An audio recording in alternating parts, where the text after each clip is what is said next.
Hello, folks. I'm the Red Red. This is our Adventure Guild.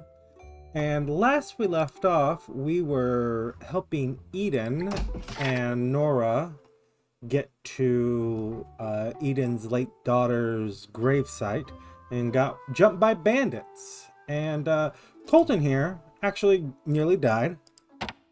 Um, and yeah, that was a bit of an adventure.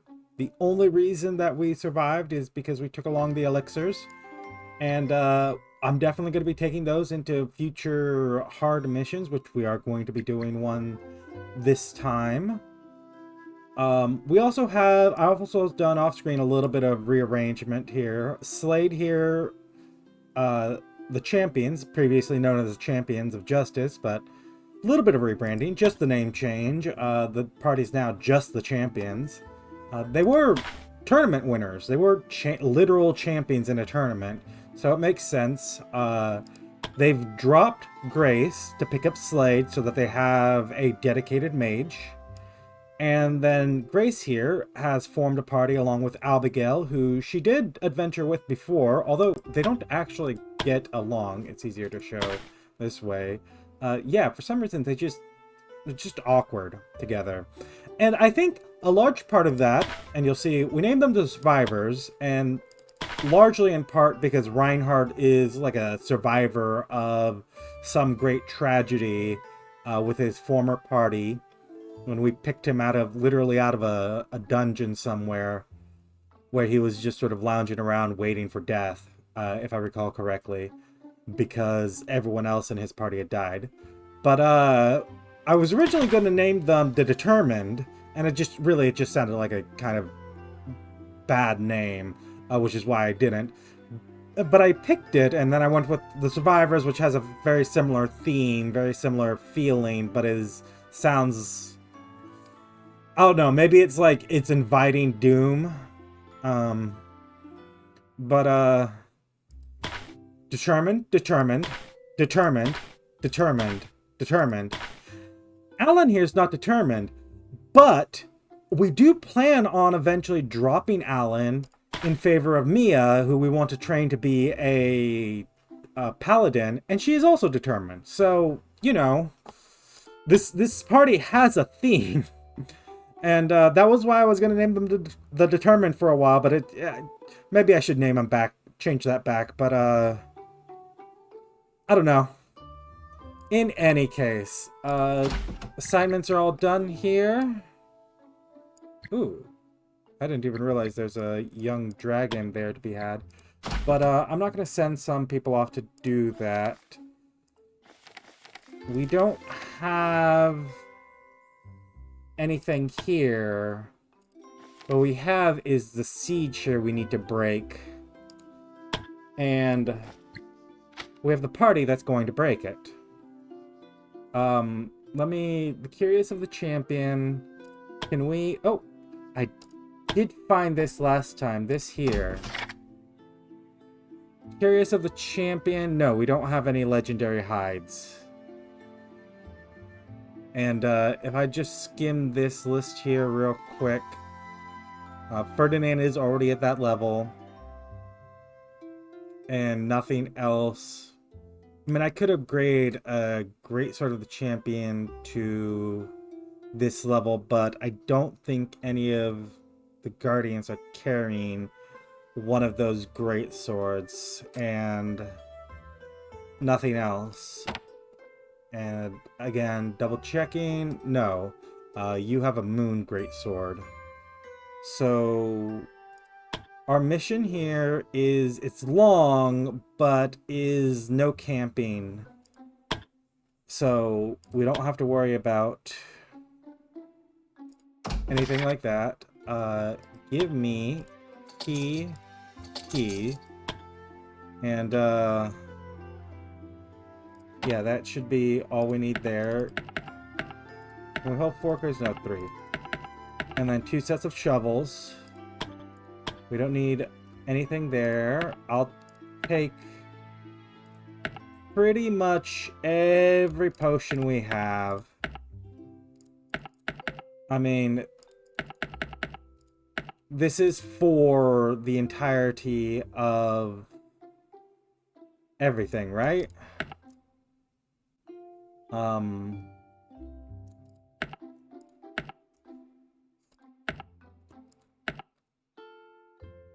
mean, we've got the earth resistance.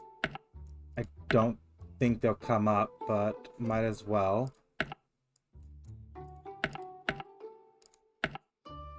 And the elixirs do fit into a nice 5 package here. I'm gonna drop that. And let's drop these earth potions so that we have a couple of slots open for accepting things.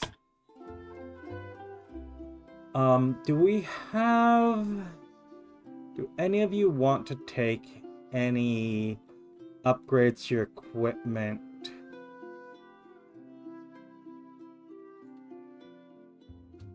Paula, you have the lowest... who starts this? Wanderer, you're at the front of the party. Donovan, Lon, Paula. Alyssa does technically have fewer hit points than you. No, with this ring giving you 10 hit points, you do actually have fewer hit points than Alyssa. She has this grand mage robes. Wanderer, I think your troll gloves and your claws are worth more than this wand of the Archmage, which is be the only thing that I would give you. Paula could get... I mean, you have Holy Potency. Would it be better to give you anything else? I don't think so. I think what we want to do is we want to come here and go through our equipment.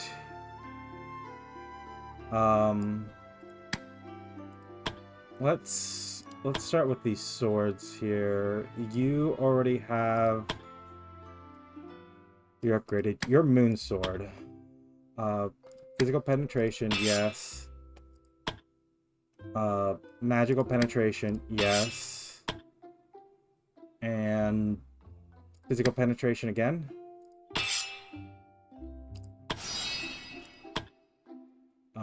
Neither of you have daggers, or no one's going to get this. This angel staff, I'm going to give to someone else.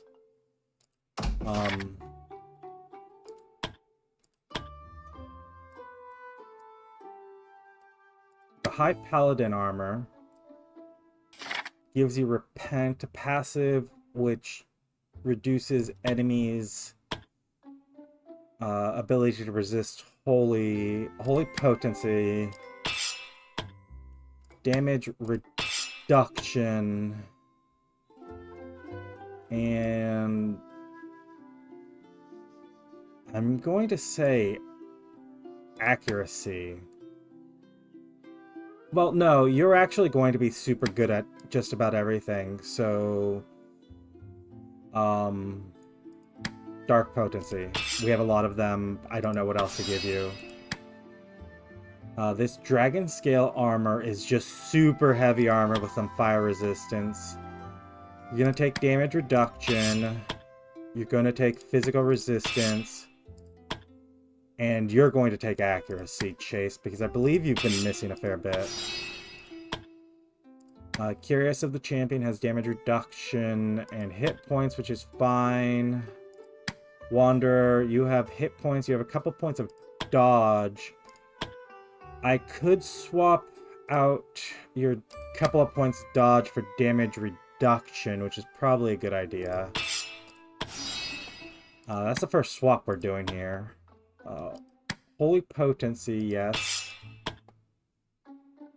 Damage reduction, yes. And... spell points? That'll be for you, Donovan. Alyssa, you've got damage reduction, physical resistance. So, scooting back through in this direction, I'm gonna make sure We checked everything. Your staves did not get checked. Your witch's staff. Let's go. Okay, well, I know you're getting heal potency, and magical attack. Your witch's staff, I can go magical penetration, and magical attack. I know, like, part of that whole witch's staff thing is that you can stab people with it, but honestly, that's... I mean, you shouldn't be using it for that. Really, if we're using it for that, we're already in a bad place. And then, Paula, you've got crit on your bow, and let's do heal potency and healing received. Because you do have a healing thing. And... do I want to throw another one on there?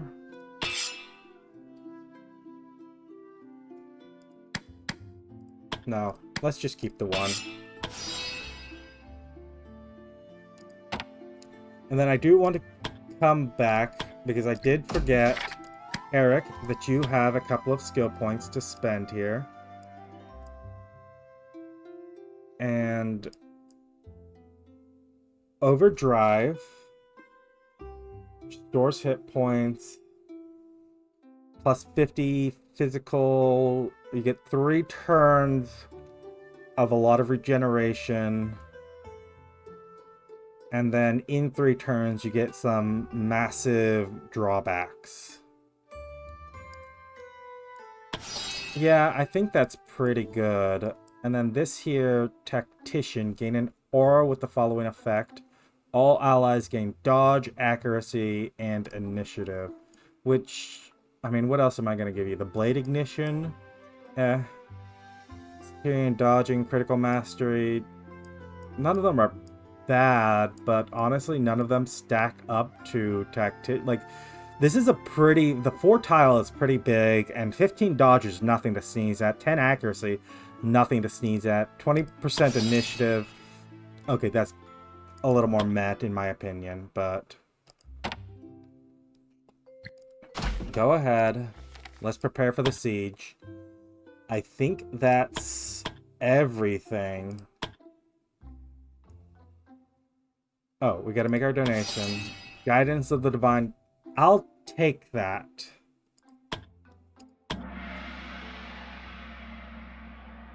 Because, you know, the Guidance of the Divine, if you have to make rolls coming up here, it's gonna help you. And I think you probably will on this mission. It just seems likely to me.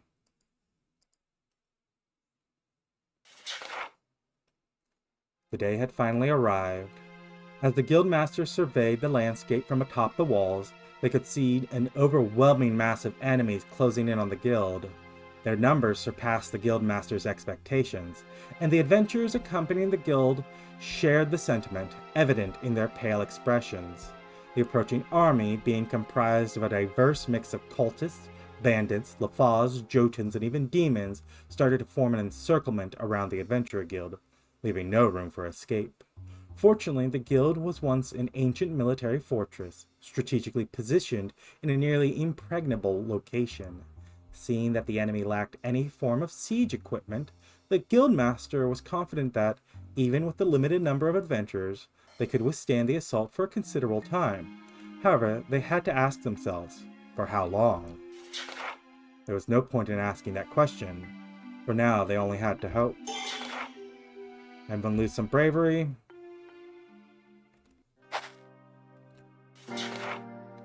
Fiola stood before them with a grim expression on her face. "It seems the enemy isn't planning to siege the guild for long," she reported. They've already started building siege equipment, and given their numbers, it won't be long until they're done." The guildmaster sighed. "There's nothing we can do about it. For now, we can only wait and see what happens," they said. "If you have nothing better to do, maybe look for Falcon and Astrid. It seems they're having trouble with the novice adventurers. Makan, the merchant, is also still here for some reason. Otherwise, if you don't have anything to do, come back to me. Look around and prepare. Yep. Very well, Fila said. I'll be here if you need me. Falcon wore a worried expression, while Astrid seemed livid. We have a problem with the Novice Adventurers, Guildmaster, Falcon expressed. The problem is they're cowards who'd rather die without a fight, Astrid added furiously. After a brief explanation, it became clear that most of the novice adventurers had lost any will to fight upon witnessing the size of the enemy army. If we don't do anything about it, they won't be much help in the upcoming battles, Falcon explained, hoping the Guildmaster might have a solution. Donovan was born for this. The Guildmaster instructed Falcon and Astrid to gather novice adventurers so that Donovan can talk to them. He was perfectly suited to rally them. I mean, he's a saint. He's a saint of death. So, yeah. I mean, what else do you want leading your forces? After a short while, all of them were assembled in front of Donovan, and a sense of hopelessness hung in the air. Evidently, these individuals had resigned themselves to a miserable fate, expecting nothing more than an undignified death. Donovan delivered a passionate speech, urging the novice adventurers not to succumb to the bleakness of their situation, but to fight even harder for their survival. They emphasized that, even in these dire circumstances, not all hope was lost. As they listened, their gaze became more and more determined with every word Donovan spoke. In the end, the novices let out a resounding battle cry, displaying their newfound determination. They were ready to fight until the bitter end.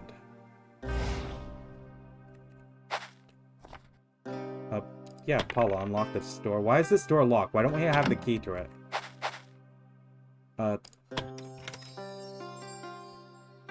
What is this? Crown of the Magister. There was once a man who got into a position of great power despite being an imbecile. Happens more often than you think. Well, I think it happens fairly often, so... Set the character's intelligence to 40. Has no effect if their intelligence is higher without it.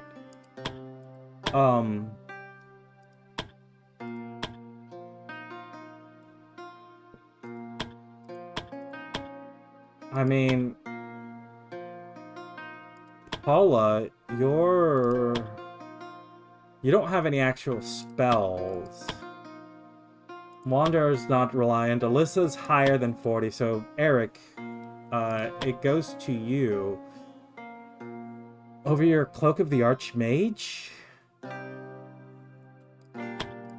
I mean, Donovan, maybe it should go to you. I mean, yeah, as opposed to your Blessed Chalice. Because if I look at our, anything that does holy, it's magical attack bonus. Holy damage is magical attack bonus, 38 to 51. Magical attack bonus, 38. So... if I go ahead and say, put this on instead of your chalice, leaving you with your armored gauntlets, I go to your skills now. Yeah, your things have, you've upgraded. These were 38s.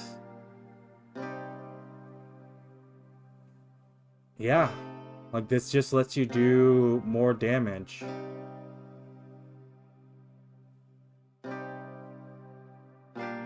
Okay. What is your intelligence growth is 90%, so... But yeah. Surprisingly, the merchant Makan was still present, engaging in selling various items to the adventurers around him. "Hello, Guildmaster. Glad to see you," he greeted cheerily, seemingly oblivious to the siege. The Guildmaster expressed surprise that Makan hasn't fled before the siege began. "Why would I? This is the perfect opportunity for business. Nothing makes selling easier than a crisis, Makan responded. I'm actually completely out of stock of anything, truth be told. He raised a finger at him. However, I do have some items set aside for you and you only, Guildmaster. He then pulled out 3 strange items the Guildmaster had never seen before. You can have one of these free of charge, Makan offered. Only one? The Guildmaster raised an eyebrow. Makan chuckled under his mask. Of course, I'm still a businessman after all. One gift is enough.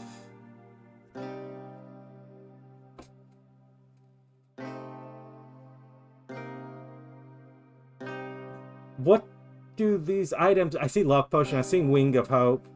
See, the Frozen Bomb's probably the one that's least enticing to me because I'm assuming that's a one-off. Although the Love Potion would be a one-off too. I'm assuming it makes 2 characters fall in love. What does the Wing of Hope do? What do these items do? These are all unique consumables with powerful effects. This is the Frozen Bomb. Freeze anyone in a 2x2 area for 2 turns without any chance to resist the effect. The Wing of Hope can completely remove the shaken status of any person and recovers even 50 bravery points. And lastly, this is a Love Potion. Throw this at any enemy and they'll be charmed for 2 rounds, unable to target the user, and with a good chance to attack their allies during the turn.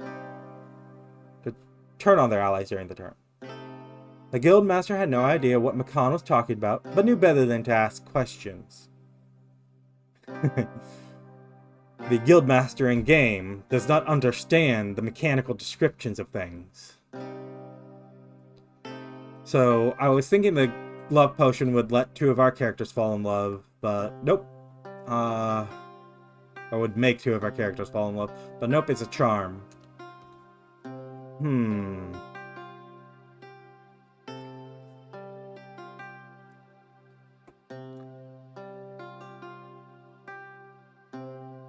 I'm thinking maybe the Frozen Bomb.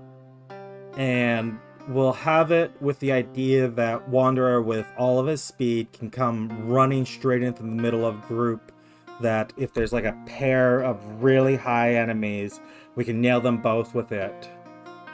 Because I don't think you'll get more than a pair. Maybe I'm wrong, but...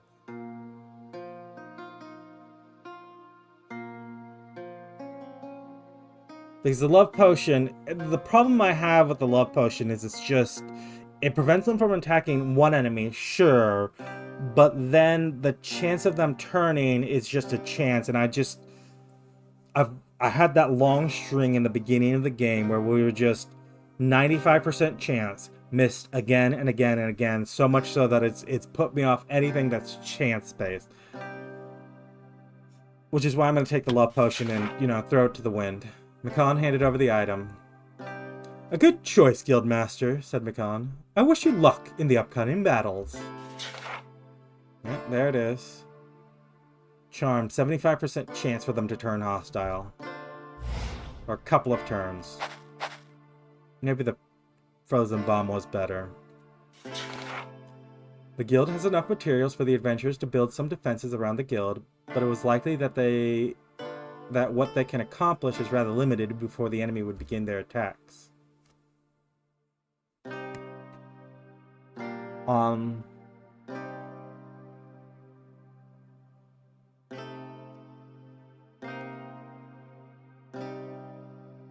gonna say the supply spots is probably... Because the protected's not a lot. Is it just 1 stack of protected? And it's only when they're around it, and the allies are likely to leave the zone. So... But this is not a lot either. Maybe I will go with the barricades. Venture started to build barricades, creating an essential cover for the future battles. These barriers would help to mitigate the numerical advantage of the enemies.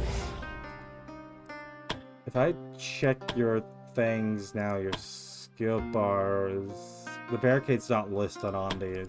I wonder where it'll end up. Why is there just a home there? And, well, there's only one event here. You've done everything you wanted to do. Wait and see what happens next. There was nothing else they could do. At this point, the only thing they could do was to wait and see what the enemy will do next. As the first day of the siege unfolded, the Guildmaster, armed with a spyglass provided by Makan, carefully observed the movements of the enemy army from the walls. The sounds of axes against trees echoed through the air as the invaders began chopping down the surrounding forest to procure materials for their siege equipment. Through the spyglass, the Guildmaster could see wooden ladders under construction. It was evident that the enemy intended to assault the walls sooner than later. Even more worrisome, however, was the realization that the enemy was also working on catapults. The knowledge that bombardment might soon commence filled the Guildmaster with a silent dread. Yet the Guildmaster knew that, for now, there was little they could do to prevent the enemy's preparations. The defenders were left with no choice but to watch and wait, hoping for any signs or hints that might aid them in surviving the siege. As the sun dipped below the horizon, casting shadows over the besieged fortress, the first day of the siege concluded without any direct confrontation. The night settled in, and the Guildmaster left the rest of the observations to one of the adventurers while retiring to their bed. However, it proved to be a very sleepless night. On the second day of the siege, the routine of the enemy army remained unchanged. Their focus still remained on the construction of their siege equipment, and once again, there was no direct assault on the fortress. However, a small commotion occurred when it was discovered that Makan, the merchant, had mysteriously disappeared. The news circulated among the defenders, giving rise to whispers and speculation. The sudden vanishing act fueled rumors among the adventurers, and there might be a hidden tunnel within the guild. However, as much as they tried to find one, there was none to be found. The Guildmaster, accustomed to Makan's mysterious nature, didn't dwell too much on the merchant's disappearance. Makan has always been an enigmatic figure. For him to be able to just leave a besieged fortress on a whim did not surprise the Guildmaster. Instead, the Guildmaster maintained their vigilance over the enemy activities. The construction of the siege equipment progressed at an alarming rate. The wooden ladders were nearing completion, and the catapults were also close to being finished. It was a disheartening sight, with the only upside being that the second day also ended peacefully. However, that would not last long. The tranquility of the siege ended on the third day as violent screams echoed through the guild. The Guildmaster rushed to the walls to find a horrifying sight. The enemy had commenced their bombardment, hurling massive boulders into the heart of the fortress. The boulders soared above the walls, descending upon the defenders with destructive force. The enemy's strategy became clear. They weren't targeting the walls, but instead sought to inflict casualty among the defenders.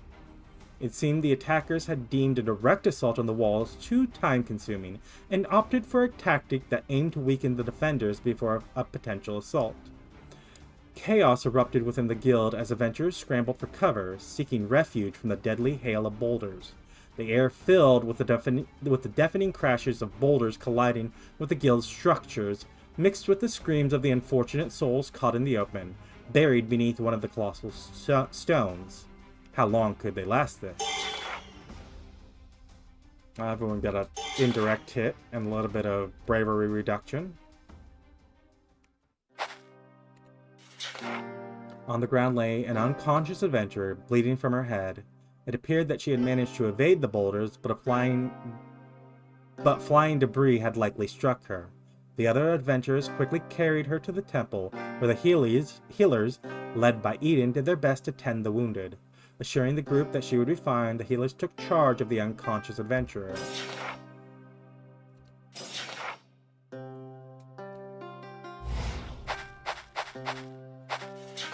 The Guildmaster approached a grisly scene where a novice adventurer lay on the ground. A massive rock from the enemy catapult crushed one side of his body. Beside him, a fellow female novice knelt on the hard ground, desperately holding onto the hand that was still free, her tears streaming down her face. The grim reality was evident to everyone. There was no hope for the adventurer buried beneath the rock. It was already a miracle that a man still clung to life, even if just barely. Elon, too, grasped the man's hand. In a display of humanity, Elon knelt beside the female adventurer and the injured man, extending a comforting hand. He too wished to stay by the man's side in his final moments. The guildmaster and the other adventurers, moved by a sense of empathy, joined in, sitting beside the doomed man. As they sat together, the atmosphere transformed. Conversations unfolded, and the injured man, with what little strength remained, shared snippets of his life. He spoke of a past marked by the feeling of being an outcast, without a hope or a family. However, joining the Adventurer Guild had changed everything. Here, among adventurers, he found his family, and he expressed gratitude for the fact that this would be the place he'd draw his last breath. The female adventurer, holding his hand, couldn't contain her tears. Her grief flowed freely. "I only regret that I couldn't fight by your side, Guildmaster," the man weakly expressed. As the life slowly faded from his eyes, his breathing ceased, leaving behind a solemn silence. The man's last words echoed in their hearts, stirring a deep resolve within each adventurer. In that moment, it ceased to be a fight to protect the guild. It had become a fight to safeguard their home and their family. Everyone gains determined.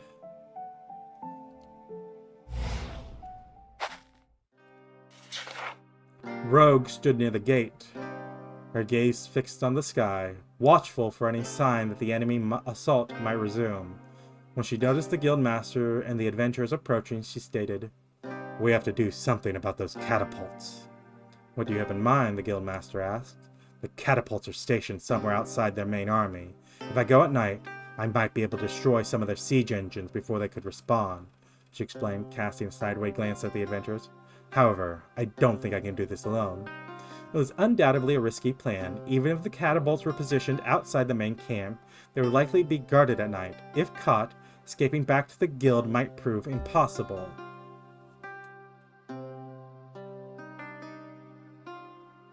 "Need some time to think about it." "I'll wait for your response, Guildmaster," Rogue said, and continued to gaze at the sky attentively. The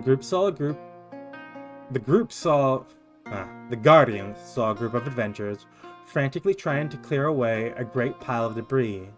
The adventurers, fervently working to remove the fallen rubble, explained that one of their own had been buried beneath the debris.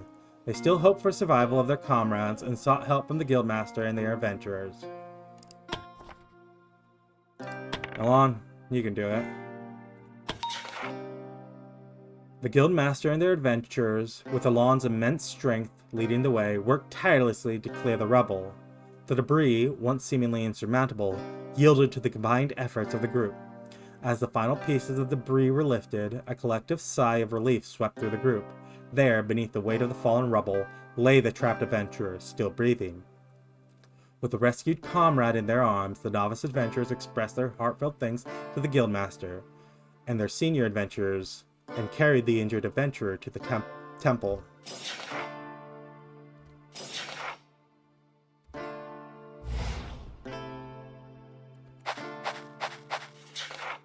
Fortunately, the bombardment had ceased for the moment. Perhaps the enemy needed to gather more rocks for their siege engines. Whatever the case, the guildmaster was grateful for the sudden break.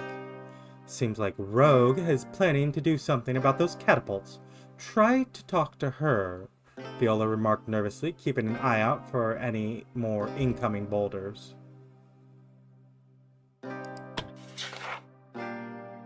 "Yeah, okay, let's go. We're gonna join Rogue in her night op." The adventurers agreed to join Rogue's plan. "Then I can only wish you good luck. We're counting on you." Then I can only wish you good luck. We're counting on you, the guildmaster said. The bombardment continued until finally night arrived. Under the cloak of night, Rogue and the group of adventurers stealthily left the guild, heading towards the known location of the catapults. Knowing that there were two separate sites where the catapults were seen, Rogue volunteered to handle one location alone, urging the adventurers to take care of the second. The group agreed, and they separated soon after, each sneaking towards their assigned location. As the adventurers approached the catapults at their assigned location, the sight of guards protecting the siege engines met their eyes. This was anticipated, and the real challenge now lay in dealing with the guards without raising an alarm in the main camp.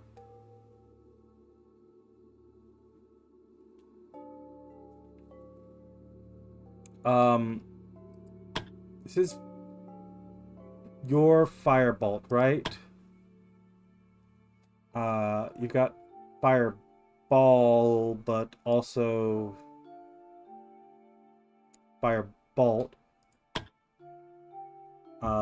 You have firebolt, but your dex is actually higher. You don't have firebolt. So we can also try to distract them with 48 dex, but that's actually less than your 19 here, because you only have to roll a 10 and you're getting a +4. This should not be difficult for you. Alyssa focused intently, channeling arcane energy to her fingertips, creating a small ball of fire. Seizing the right moment when the guards were distracted, Alyssa skillfully shot the tiny flame directly at one of the catapults, igniting the smallest of fires.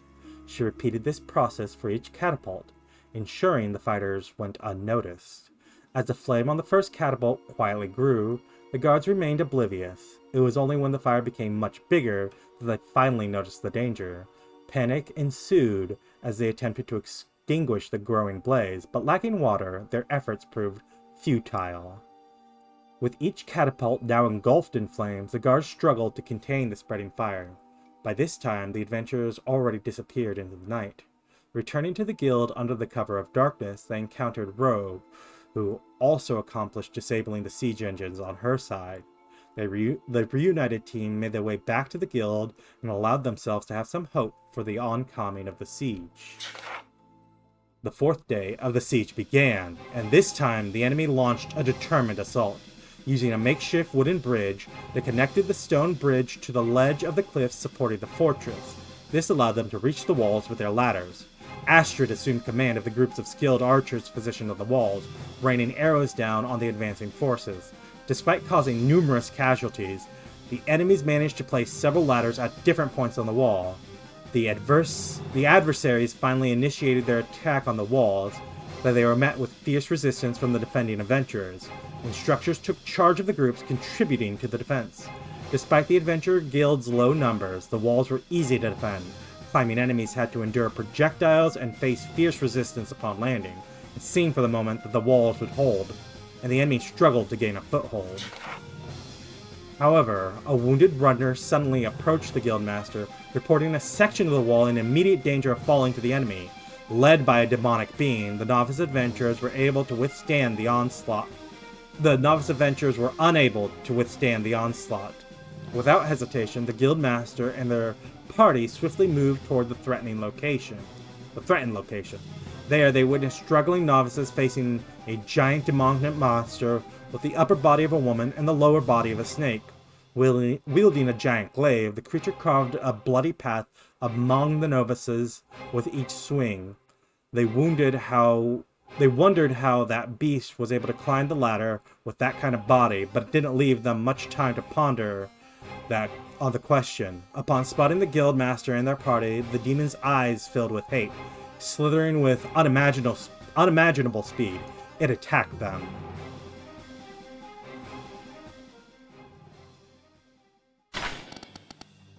I'll never leave your side. Okay. Paula, get your haste in. It's the only thing that we're going to have to push fast for. What we're going to do is move Alyssa, and then you can stay where you are. Wanderer, leap. Okay, we've got a couple of novices here, along with these Lafaz. A couple of novices here with the Jotuns. Leap up here.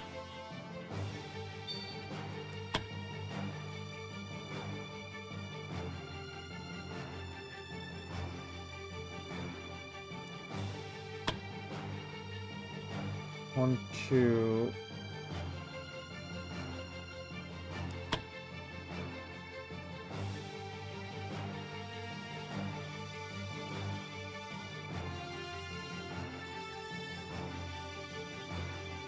I'm gonna come up here. Flurry of Fists and Earth Stance. Dragon Strike can't be done.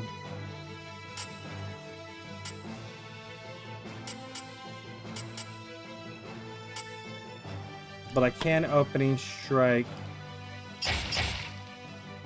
you away from the novices. And I think that'll be your turn. We're wasting 1 point, but...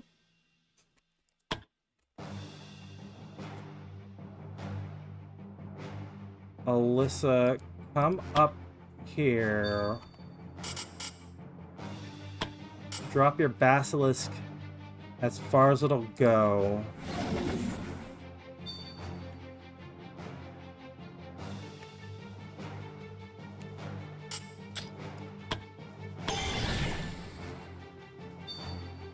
And put a shield on it.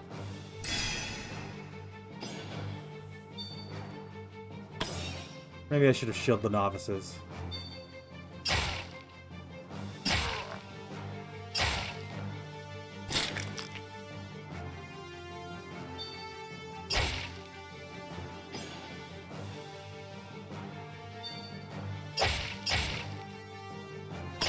Yeah, go ahead and retaliate.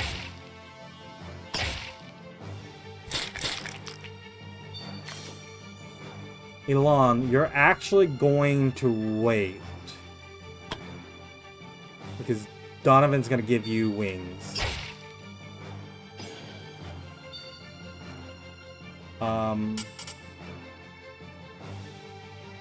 That summons the angel.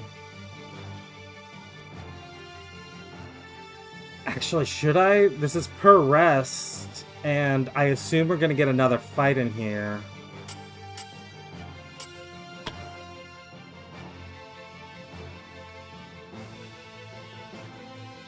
You know, as dumb as it sounds, I think I might have just made Elon wait for no reason. But, I mean, because this is... it's not limited. Except by the amount of bravery.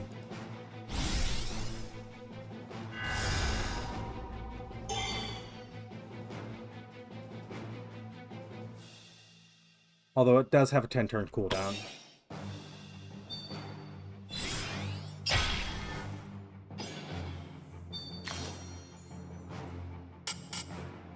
You can straight up teleport.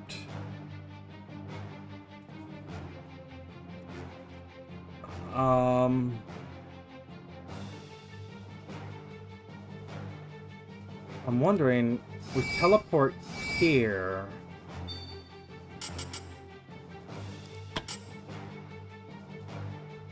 And then we do have the reach here. So, what's your weakness? Earth.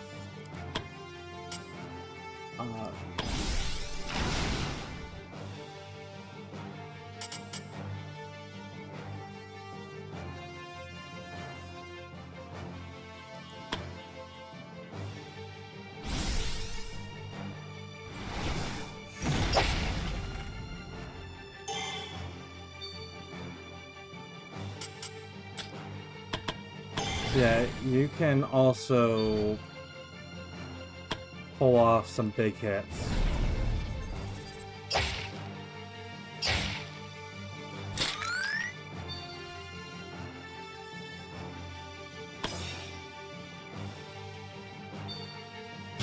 Phantom Maniac's gonna slip through. Miss the archer. Very nice.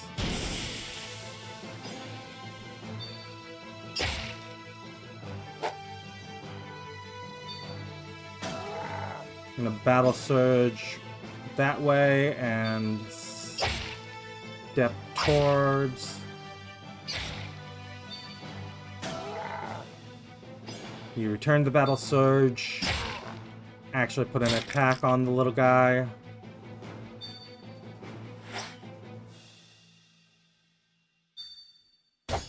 Ah, they're gonna block you.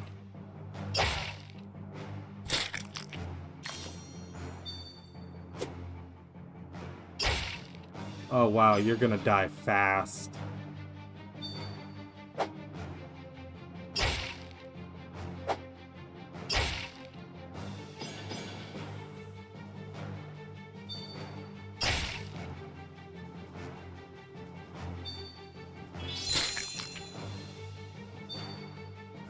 And the reinforcements.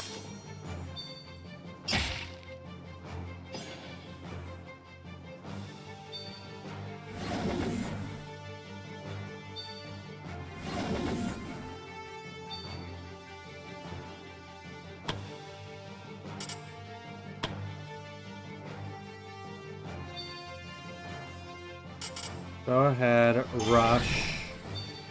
As far up as you can.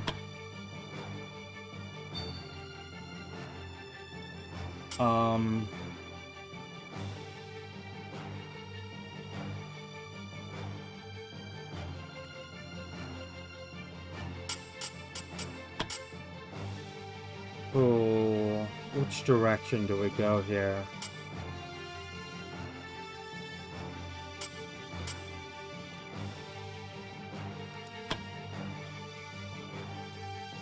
I mean, I can Holy Cross like this. Is this a weapon skill? No. So I'm inclined to go Holy Cross here.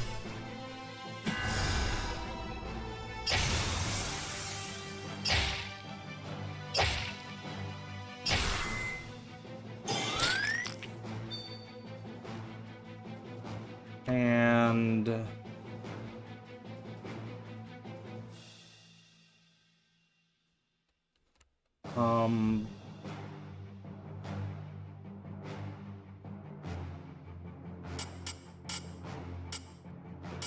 I'm gonna say Adrenaline here.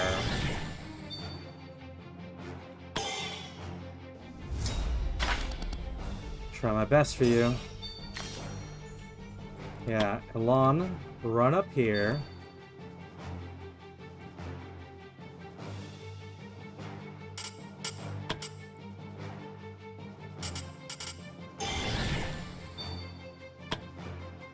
Bud, step all the way here. No, yeah, can you reach? That's the question. No, you do have to step, like, right here. But that's still not gonna be correct.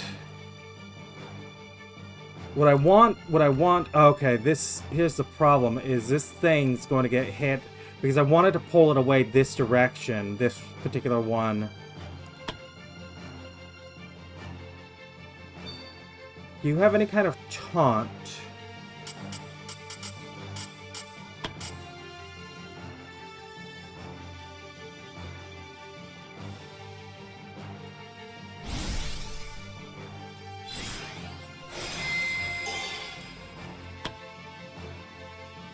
We're gonna go here. And I think I wasted... No, I didn't waste the point because I needed the charge to get into this range anyways. Go ahead. Chant your weapon. Paula. Get us a Song of Valor.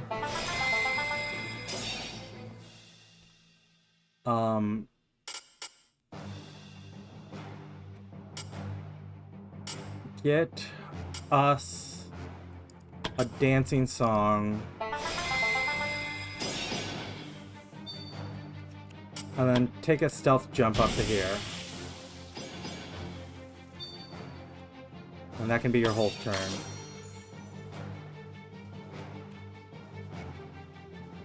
Wanderer...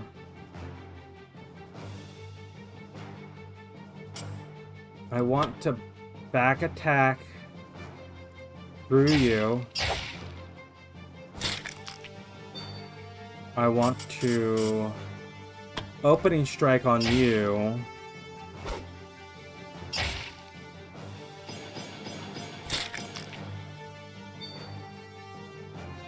And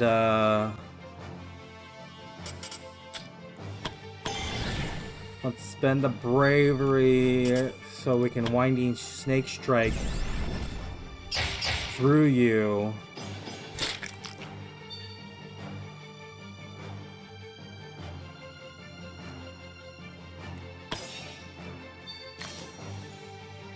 Alyssa here.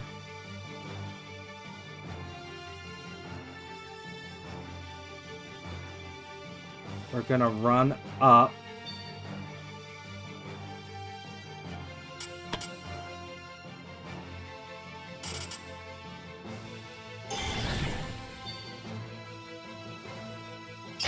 I'm gonna kill you.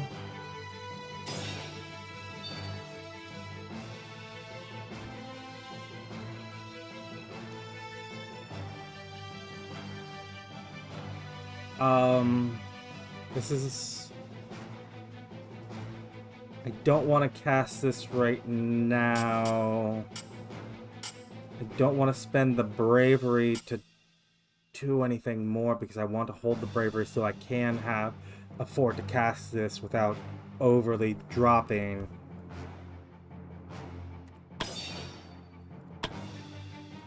Donovan.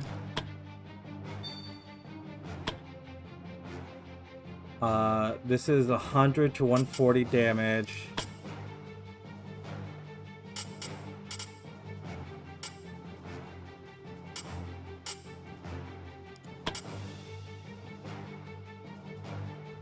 This costs 2, this costs 11, this costs 6. Oh! Physical protection, everyone. And then we can... Here's the button. Also spend the bravery to heal out a chunk of your HP.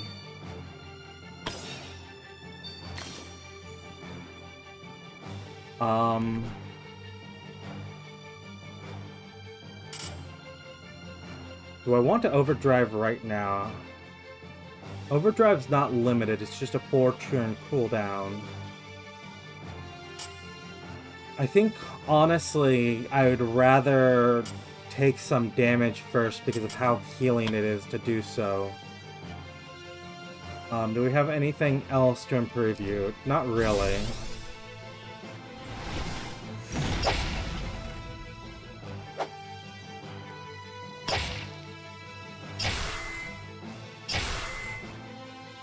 We're gonna kill this Basilisk, like, real quick, because I would love to be able to do so.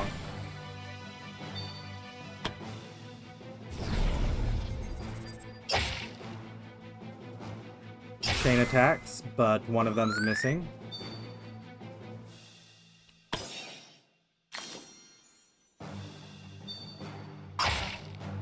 This Angel's gonna pull one of the counterattacks. The Jotuns.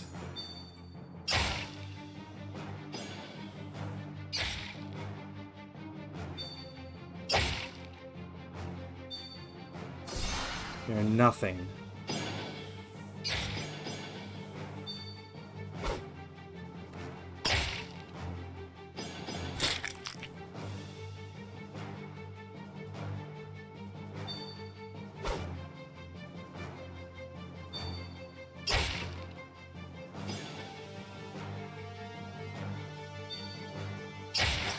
We're not going to be able to save them all.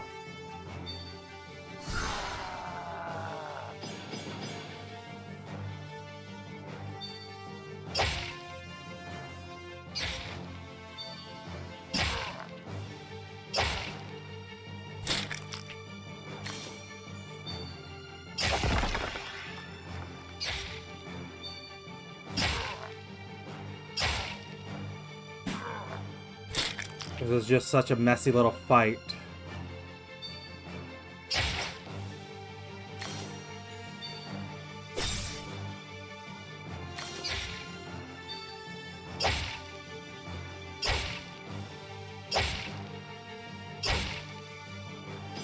Wow, that is a lot of poison. Don't heal the Basilisk. Kill your party member.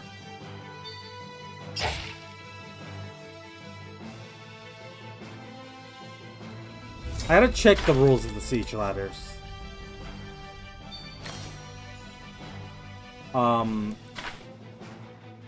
Reinforcements arrived are on a two-turn cooldown. Status effective move cannot be moved. Takes 90% less damage from range. Paula. I can actually Soothing Song.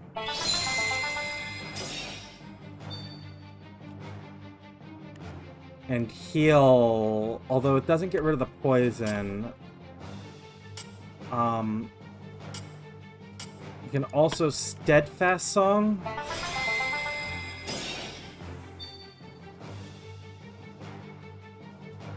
And a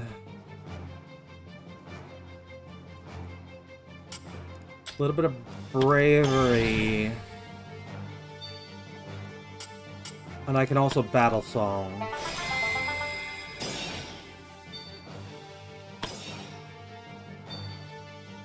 Wanderer, go ahead and up your key. And the Winding Snake's not something you can do, but you can Evading Jump. And we can just One Punch, Two Punch, break that.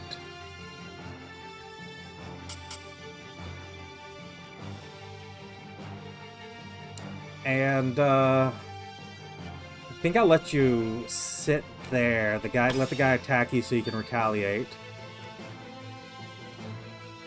Alyssa, if I get you up here, what we want is an Earth Surge.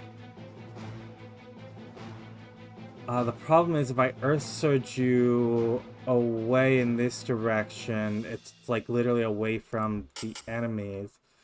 Can I just freeze you?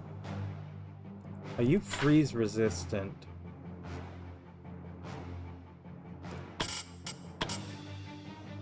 Or the Withering. No, freeze you first.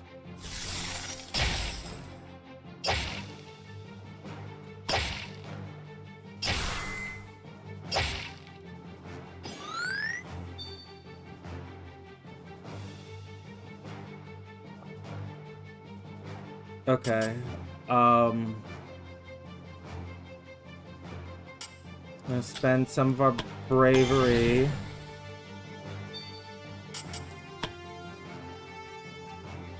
And I can kill you. Really? Just barely not enough? Oh, that's annoying.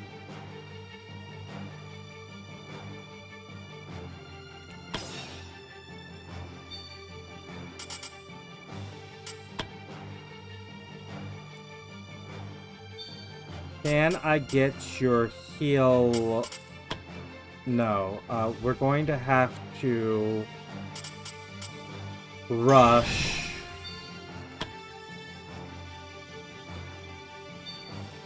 And then I can get your heal in this block here.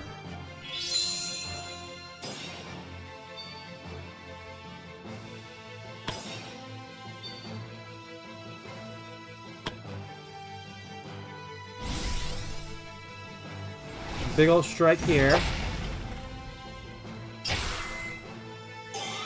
Unless it will finish her off. Which means that you don't get the you don't get the ability to teleport.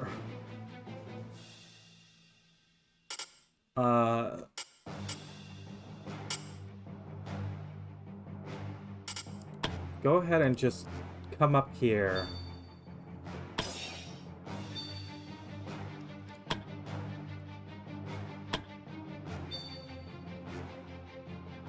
You're not going to lose that quickly. I can just give you a little bit more health here. And Donovan can reduce your poison next turn. You're not going to die from it this turn.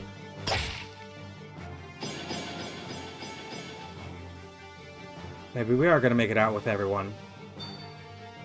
There we go. Basilisk picked the right target.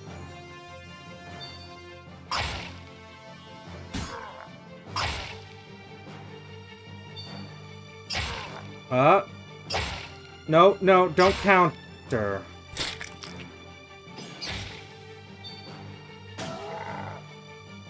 Never mind. I was just saying I thought we might make it out with everyone, but apparently not.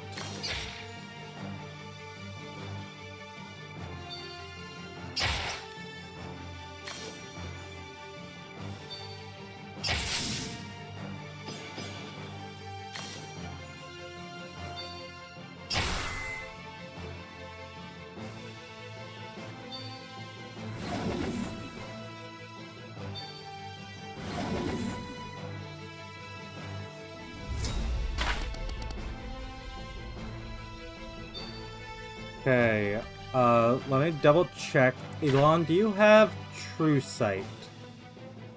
No. Go ahead, cast that angelic song. At least some of us can use it.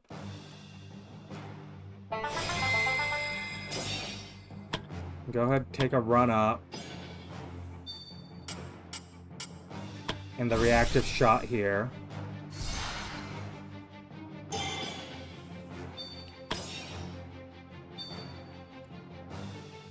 Wanderer, you also don't have True Sight. Donovan's gonna... I think Donovan has the ability to give True Sight, right? That's...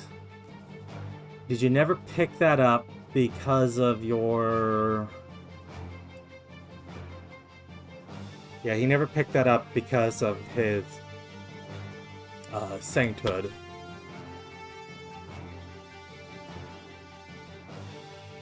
So, if I told you to leap... Okay, if I told you... Nope, never mind. You've got to finish this guy off anyways, don't you? Go ahead.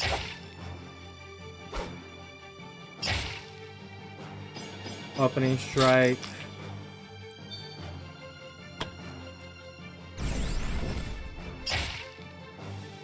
Key strike.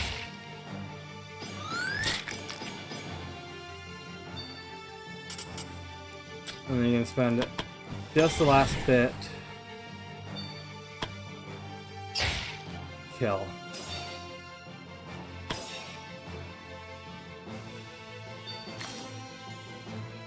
Alyssa, go ahead and step up here, and then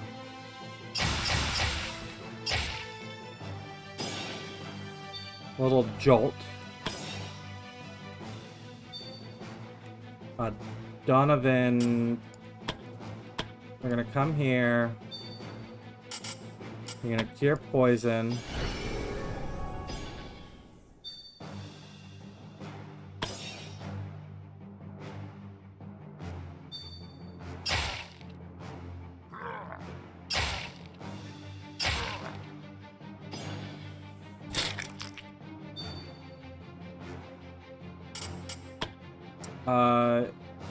Yeah, you can just chuck a fireball over here.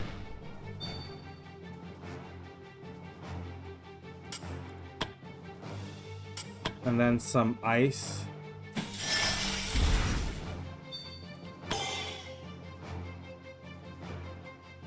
Sharpshooter's gonna attack one of the weaker targets.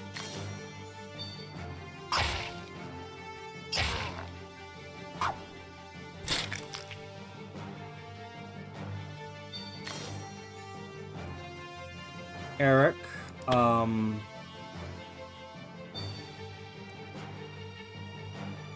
if you get me a big strike on this guy. There we go. And then your teleportation... Well, step up here first.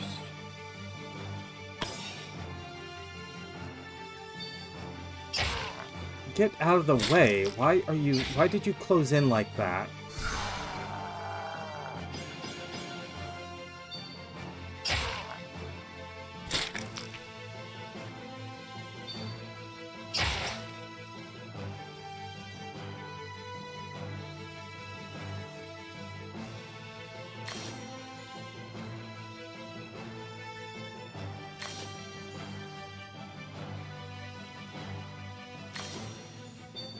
Yeah, heal yourself. Good idea.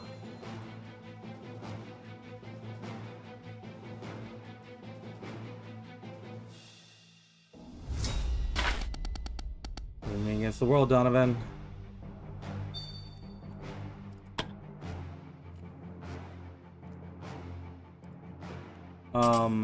Go ahead. You can Song of Valor.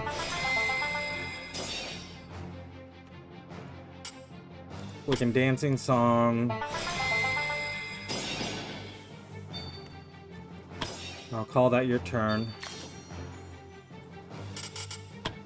Alyssa.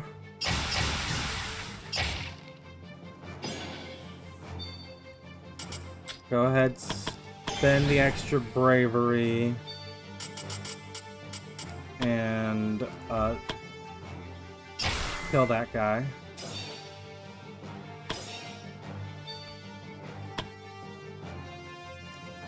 Wander, if you step here and leap,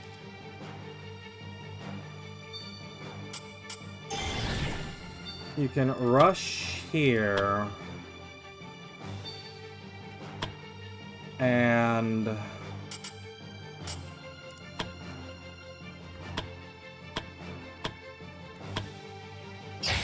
regular strike.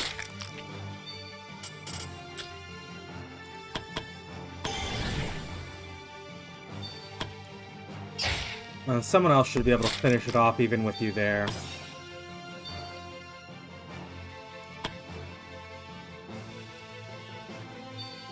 Donovan... I think Rally would be a good choice. Purely for Wanderer's bravery. That little thing's gonna get itself killed here. There we go.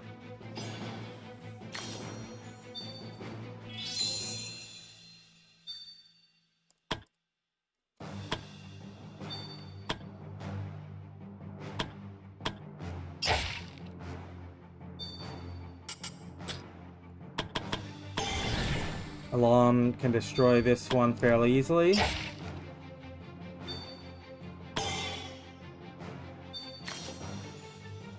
Eric. Go ahead and teleport here. Really? You missed a ladder? A stationary ladder.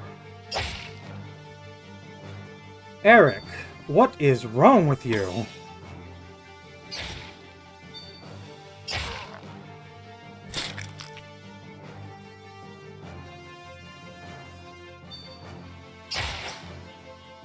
And then we've got to get the novices to take their turns.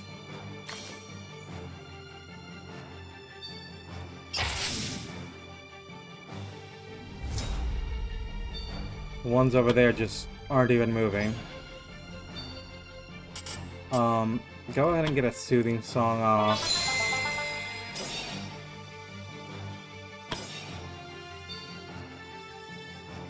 Alyssa, just jolt him real quick.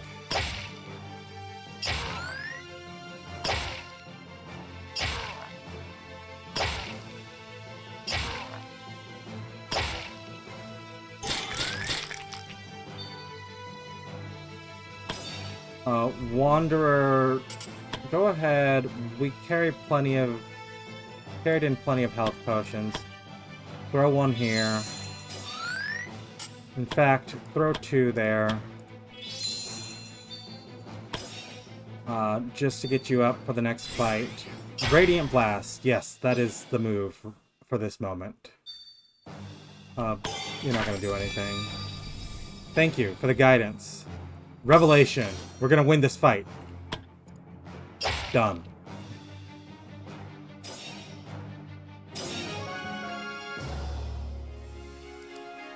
Okay. Take all the loot. As the demonic creature fell beneath the combined might of the party, a surge of renewed determination swept through the defending adventurers. With the monstrous threat neutralized, they rallied against the remaining enemy forces, driving them back from the walls.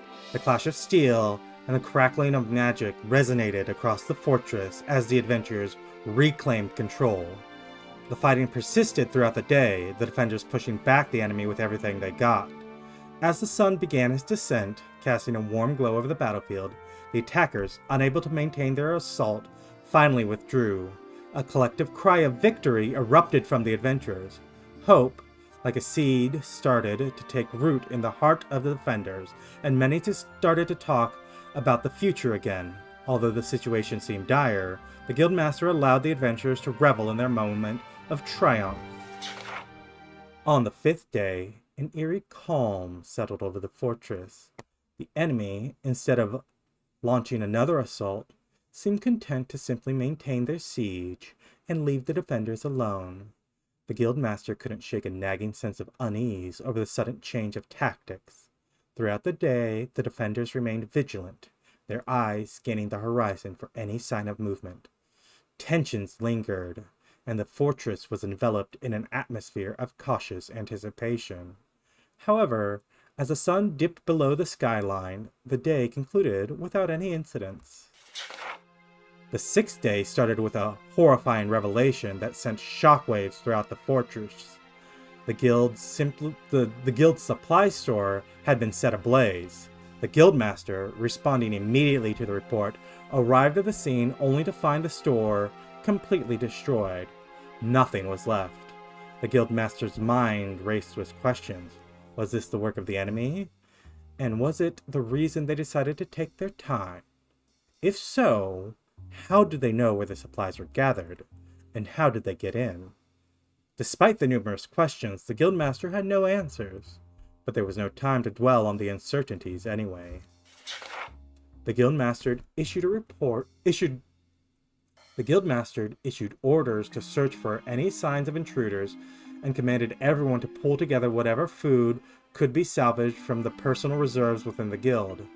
At the end of the day, no intruders could be found, and the gathered food supply was woefully insufficient to sustain the besieged adventurers for more than a few days, even with the strictest rationing.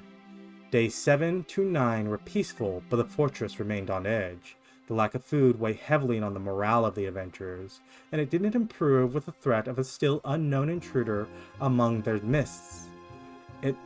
The only thing they could do was to double the guard at the gate to prevent any possible attempt to open it from within. However, as the Guildmaster's stomach rumbled, they wondered how much longer they could last. I'm going to go ahead and say that this is a particularly long quest here, and we're going to split this into two parts. This is the first quest I had to do this with. And it's only, I've had other quests run an hour long, but it's usually been 1 solid hour of fighting. So, yeah, this is unique in that regard. In any case, if you've enjoyed this Let's Play so far, go ahead and leave a like, leave a comment. Subscribe if you want to see more. And if you want to see the other half of this siege, what's the outcome in the end. And I'll see you next time on our Adventurer Guild.